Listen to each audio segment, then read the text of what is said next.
Hi gang, so as you can see, I am in a different filming location. This is my bedroom. Reason being, our spare room, we have let a family of Ukrainian refugees stay there for about a month and a half until they get proper housing. Another reason why I'm in this room is because I have COVID. About the same time the family came to stay with us, I fell sick. I tested negative for the first few days of having the symptoms, and that's why I thought it would be okay to let them come. I also let them know that, like, I'm having symptoms, but I'm negative, so if you want to be extra careful, you can wait until next week until things clear up. But that didn't happen. So they came and I got progressively worse. In the meantime, I was masking up, trying to sanitize things as much as I could. It has been a rough few days. Headache and chills and congestion and fever and coughing and all sorts of things, right? I feel a lot better today, but I still am testing positive for COVID, and I still have some symptoms like sneezing and coughing and lots of phlegm. And this area right here hurts quite a bit because I think it's the congestion. So in this video, I am going to show you different levels of difficulty for an everyday makeup look.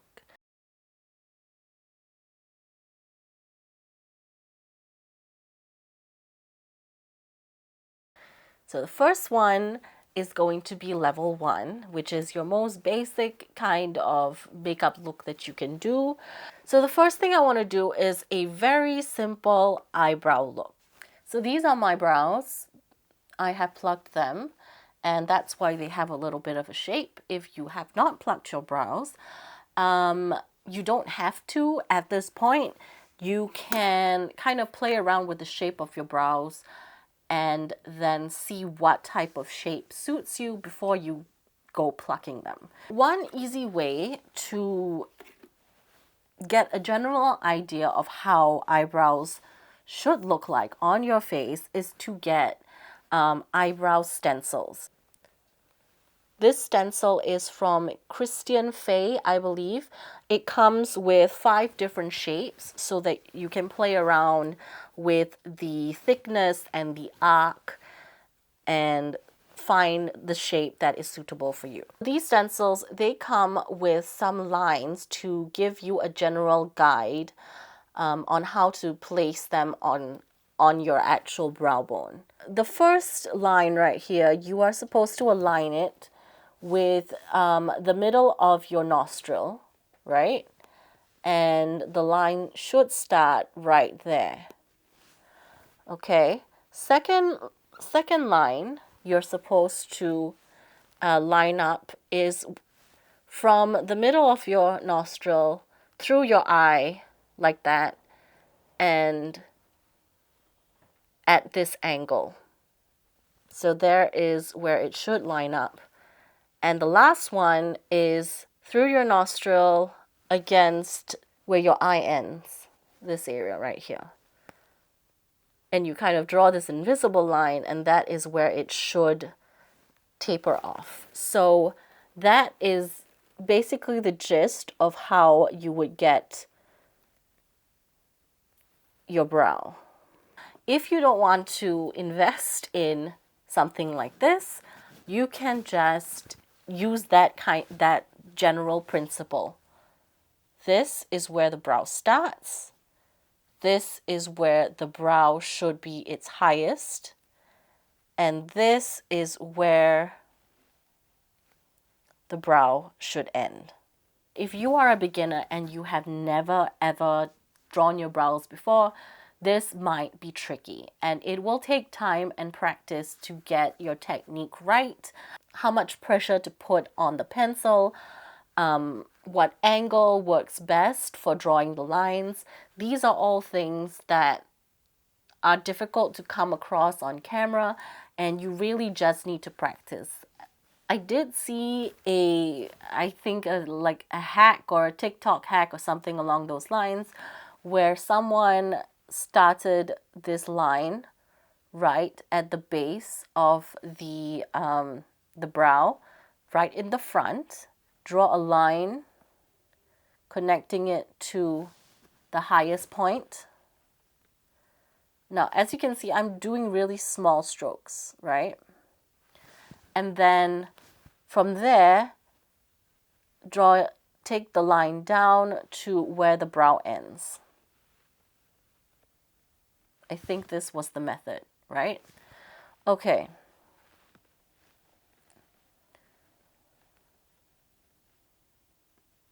And then you connect the dots, essentially. You connect the front of the brow to the arc of the brow.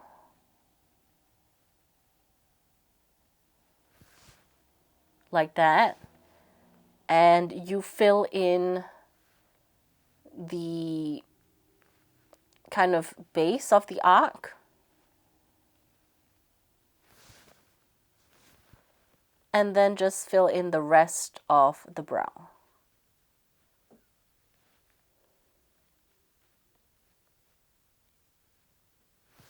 Usually on your first try, you will get a brow that looks very strong and very kind of haphazard. So what you can do after that is go to the end of the brow pencil. Most brow pencils will have this end right here. It's what we call a spoolie.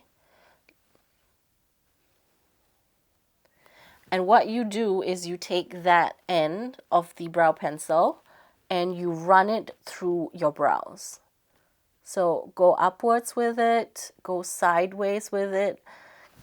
Try to shape the brow hairs into place by applying pressure to the places that you have drawn, and running it through, you can take away some of that severity, some of the very harsh lines that you have created with the pencil part of it.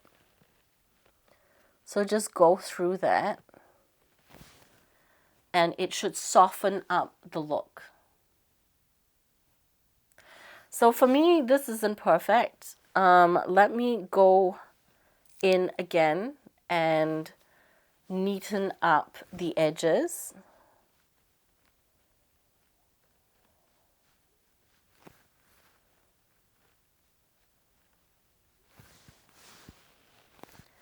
And I like to just use my finger to shape everything in place. Just wipe away any excess that looks smudged. And that for me is a good way to start the brow. So let me do the other side. I will still do it on camera so you can see. And then we will move on to the next part. So I'm going to use the same technique as before.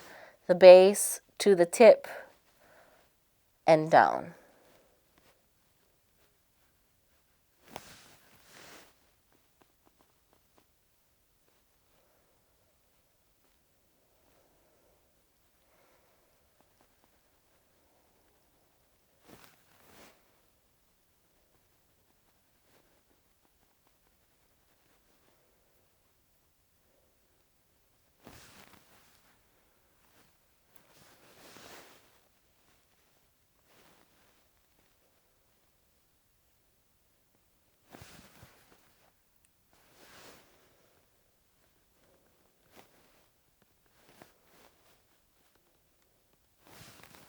Again, you can see the harsh lines. It doesn't look very even.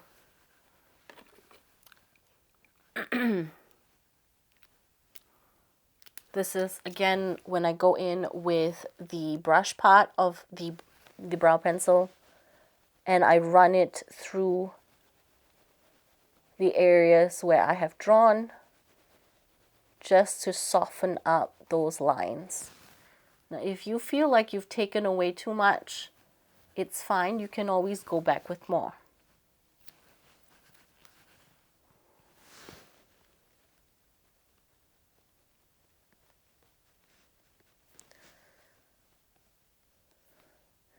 And this is what I was talking about, where as you keep practicing, you will learn what is the appropriate pressure to put on the pencil and the angle in which you hold it. Slowly you will gain some sort of muscle memory as to what is the best technique of application. So the next thing we're going to do is add some color to the face. Since this is level 1 in terms of difficulty, I'm going to use one product, and it is going to be this. This is a cream blush product. You can also try to use a lipstick in a creamy formula, or you could use something like a lip stain. This is the Bourjois Rouge Edition Velvet. Depending on how sensitive you are, you might be allergic to some of these products applied near your eye area. I've not had a problem with these. I think a lot of people don't have that problem, but some people who are very sensitive will have that problem. If you are sensitive, look for a lip product that is eye safe as well. The color of the product that you use should match your skin tone and look very natural on the lips. If you are of a deeper skin tone, it might work for you to experiment with colors that are more saturated in color. For instance, if you are of a really deep skin tone, something like a vibrant pink or purple would suit you. Or you could even go for something like a reddish tone. For people with lighter skin tones, I think it's better to go for things like kind of soft pink, peach shades, or these brown, peachy type of shades. Just, you can swatch them on the back of your hand in the store and see if you think that complements your skin tone. This is the shade Soft Murano by Max Factor. And this is their Miracle Touch Creamy Blush. Because this is a cream product, I'm using my fingers. I would first go with the lips. So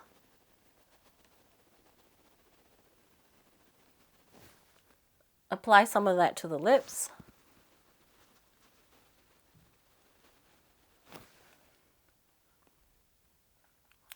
So I already have kind of a lip shade going on. And then I would also apply that to my cheeks as sort of a blush.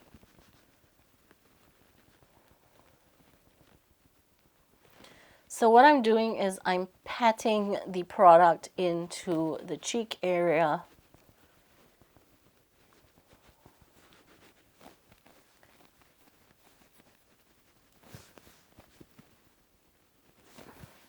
Just keep patting. If you want to diffuse it a little bit more, you can always take some of it off with a tissue wipe or cotton pad if you feel like you've gone, too heavy with the color.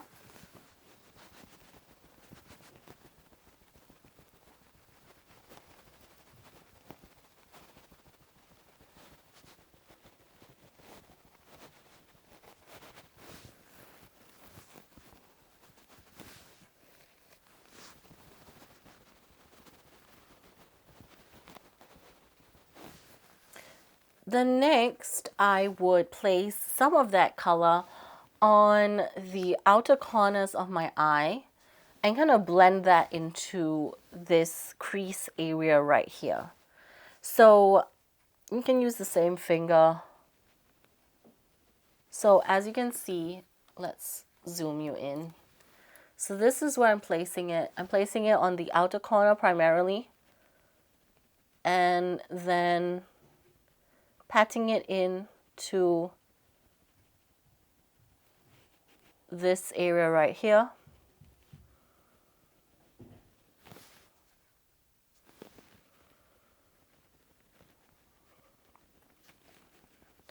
And then for you can see kind of where it ends. So I'm going to take my little finger and kind of pat at the edge of that color so that it kind of blends more into the skin.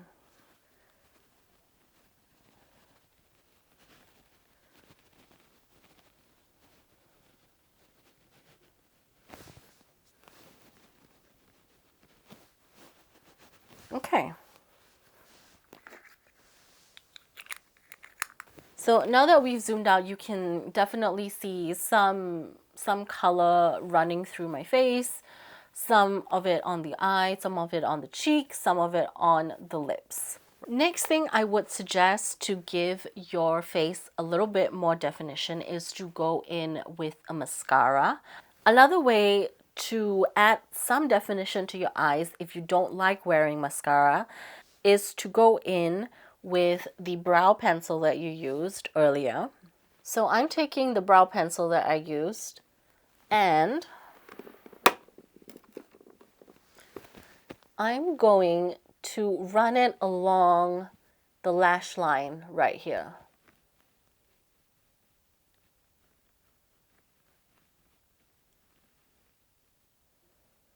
Depending on your eye shape and your preference, you can experiment with this. You could do the entire top line, or you could do it halfway in, or you could do it 3/4 of a way in. It really is up to you to experiment what you think looks most flattering on you. I am going to go for the half lid because due to the nature of my double lid, this area is very small. And if I closed it off with a line right here, that would make that double lid even smaller and harder to see. So I usually focus my lining efforts on the outer part anyway.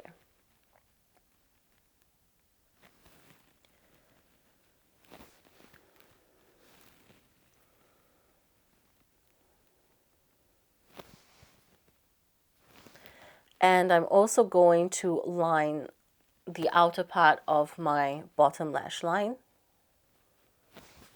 just a little bit.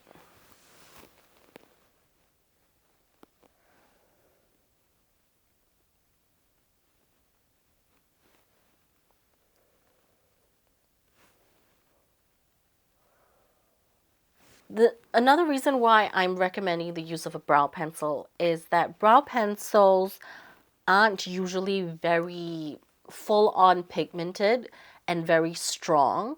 And if you are a beginner and you are just trying to, you know, put some accents here and there, using let's say a liquid liner or a full-on kohl pencil, it might come off as too heavy at first. Of course, as your skills start to grow, you are definitely free to experiment with stronger pigmented products, liquid liners eventually.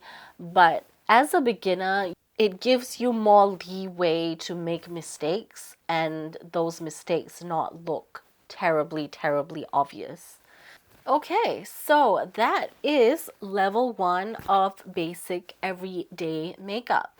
This is probably not going to last you an entire work day. This is a simple way to ease you into the application methods. In the following levels, I will recommend more techniques and products that will give you a longer lasting finish. However, with this technique, you could also simply use a longer lasting product to give you a longer lasting makeup look throughout the day. So for instance, I was talking about lip stains. Lip stains typically have a little bit more staying power than simple cream lipsticks or cream blushes like this. So if you have a lip stain that is both sheer and light, but has sort of a lasting power like this from Bourjois, you will probably get a longer wear out of the makeup look. As you can see, it kind of gives the same type of vibe. It has a lightness to it, but this has a longer staying power than something like this, the cream blush, or a regular cream lipstick.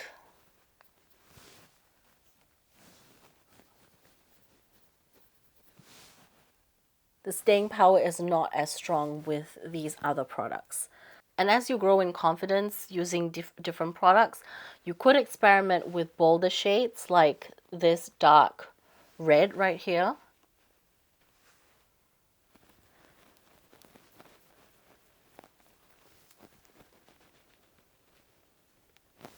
And that would let you create something a lot more dramatic.